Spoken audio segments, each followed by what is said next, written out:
Hello friend, welcome to my রাখি simple life channel. সকলকে জানাই গুড ইভিনিং। দেখো, আজকে নতুন একটা রেসিপি নিয়ে চলে এলাম, বাঁধাকপির পকোড়া। তো আমি কিভাবে বানাচ্ছি তোমরা দেখতে থাকো, আমার সাথে থেকো। এখানে আমি বাঁধাকপি কেটে নিয়েছি, দেখতে পাচ্ছ। তো এরপর এতে আমি সামান্য নুন দিয়ে দিলাম, আর এরপর চেপে চেপে জলটা বের করে নেবো। এক্সট্রা যে জলটা আছে, তো সেই জলটা আমি বের করে নিচ্ছি, তোমরা দেখতেই পাচ্ছ। সমস্ত বাঁধাকপিগুলো এইভাবেই চেপে চেপে জল বার করে নেব। এটা এটা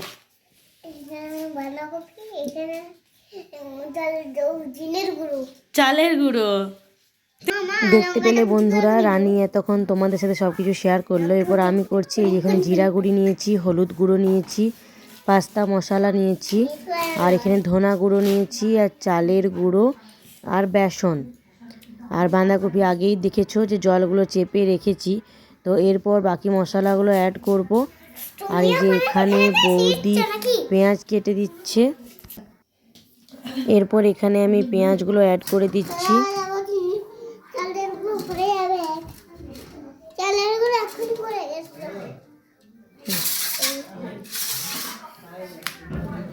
এরপর ভালো করে বাঁধাকপির সাথে পেঁয়াজটা মিশিয়ে নেব, আর সামান্য পরিমাণ নুন দেব।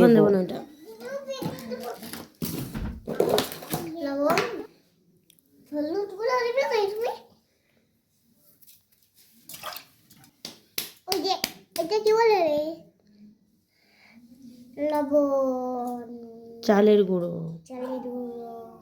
বেসন,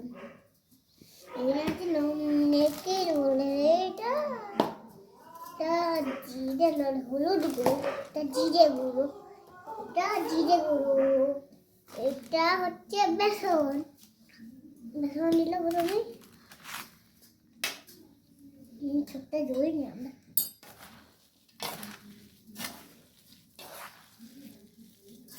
এরপর এক এক করে সমস্ত গুঁড়ো মশলা অ্যাড করে দেবো। এই যে ধনে গুঁড়ো দিয়ে দিলাম, জিরে গুঁড়ো দিয়ে দিচ্ছি।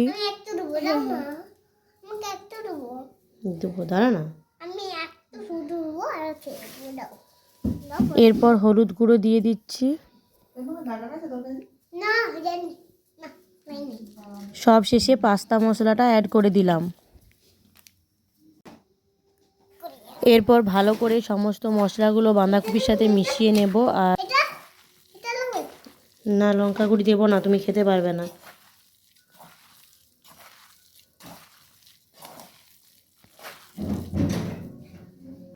না, এরপর ধনা পাতা কুচি আর লঙ্কা কুচিটা অ্যাড করে দিচ্ছি।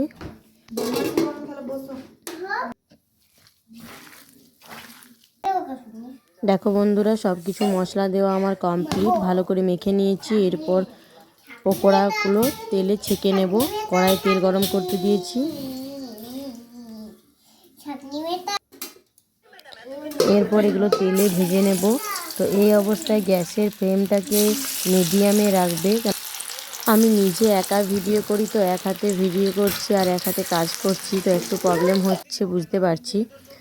তো ঠিক আছে, তোমরা ওইভাবেই দেখো, কি আর করবে। আর দেখো, এখানে বাকি পকোড়াগুলোকেও শেপ করে রেখে দিয়েছি। আর এই যে কতগুলো ভেজে তুলে নিচ্ছি।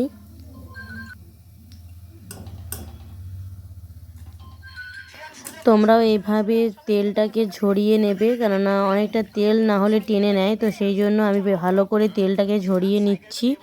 আর দেখো, খুব সুন্দর একটা কালার এসছে। এখানে আছে সস, এখানে আছে সস, বুঝলে, এখানে সস, এখানে পকোড়া। তুমি খাও। খাচ্ছি। কি গরম গরম গরম পিপি।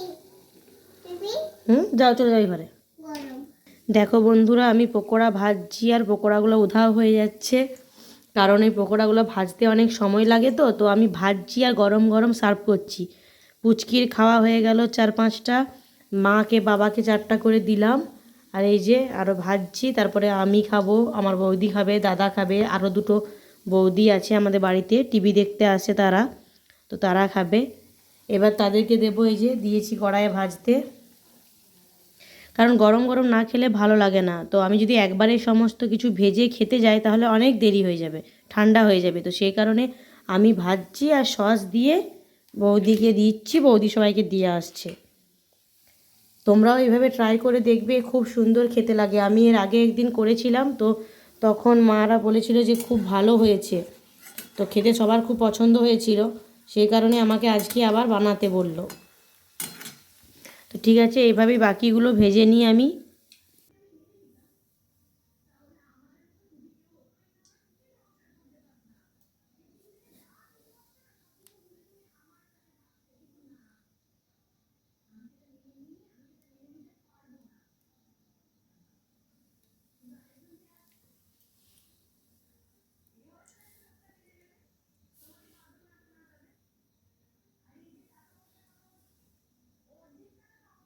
দেখো বন্ধুরা, আমার এই পকোড়া সমস্ত কিছু শেষ হলো ভাজা, মানে এখনও শেষ হয়নি, এই কড়াইয়ে দিয়েছি, এটা লাস্ট।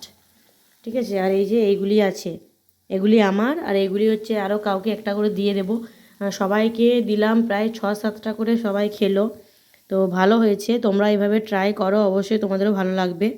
তো বন্ধুরা, দেখলে আমার বাঁধাকপির পকোড়ার রেসিপিটা, তোমাদের যদি ভালো লাগে অবশ্যই একটা লাইক করবে, কমেন্ট করবে আর শেয়ার করবে, আর চ্যানেলটাকে অবশ্যই সাবস্ক্রাইব করবে। এই যে আমি চলে যাচ্ছি খেতে। তো অনেকগুলো বানালাম, প্রায় 50-60 পিস, তো সবাই খেলো। আর বাকি কতগুলো বাঁধাকপি রয়ে গেল, ওগুলো আমি আর ভাজলাম না, কারণ অনেকগুলো হয়ে যাবে আর অনেকটা টাইম লাগছে ভাজতে। তো সেই কারণে 6-7 পিস করে সবাই খেয়েছে, লাস্টে এগুলো আছে, আমি খাবো। এই যে দেখতেই পাচ্ছো। তো তোমরা বাড়িতে অবশ্যই বানাবে, তোমাদের খুব ভালো লাগবে, কারণ এটা সত্যিই খেতে খুব ভালো লাগে। আমি অনেক দিন আগে একদিন বানিয়েছিলাম, তখন তোমাদের সাথে শেয়ার করা হয়নি। তো বাড়ির সকলের পছন্দ হয়েছিল, মা বলেছিল আরেকদিন বানাবি, তাই আজকে বানালাম। তো তোমরাও বানাও, অবশ্যই তোমাদের ভালো লাগবে। তো ঠিক আছে, আজকের মতো টাটা, বাই। সকলে ভালো থেকো, সুস্থ থেকো।